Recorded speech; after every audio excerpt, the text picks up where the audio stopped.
Ubusobanuro bw'izina Sylvia. Sylvia ni izina rihabwa abana b'abakobwa, akaba ari izina ry'ikilatini, rikaba risobanura igiti cyangwa se ishyamba. Gusa ariko nanone rino zina Sylvia ni izina rifite inkomoko cyangwa se imizi mu Baroma. Rino zina Sylvia ni izina rikunze gukoreshwa cyane n'abakristo, imwe mu mico n'imigirire ikunze kuranga umuntu witwa Sylvia.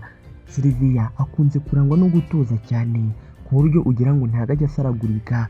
Sylvia kandi ni umuntu ukunze kuba ari gutekereza kuri buri kantu. Sylvia ni umuntu ukunda ubwigenge cyangwa se kutagoreshwa gahato. Sylvia ni umuntu uzi kwitegereza akamenya aho ibintu bigana. Sylvia ni umuntu uba uzi guhanga udushya no gukora ubukorikori.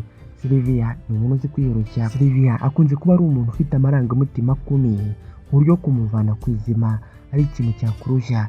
Sylvia kandi ni umuntu ushobora kwihinduranya ku buryo uko ushobora kuba ukeka yuko umuzi ushobora gusanga atari ko ateye.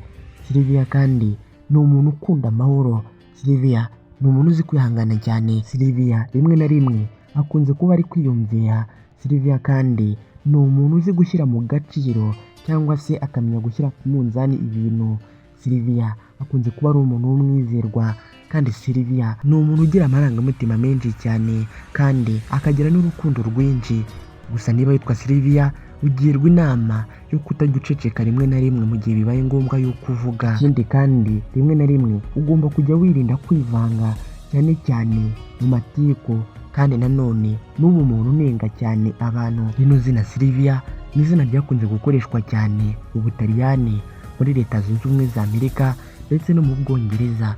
Bamwe mu bantu bamenyekanye kuri rino zina Sylvia harimo Sylvia Plath, hakabamo Sylvia Iri ndetse hakabamo na Sylvia Sydney. Rero niba witwa Sylvia uzi cyangwa uturanye n'umuntu witwa Sylvia, reka nkwifurize kugubwa neza no gusaba gukora subscribe kuko ari ikintu cy'ingenzi. Naho jye nitwa Aimable Niyongira, munyemerere ruhuru utaha.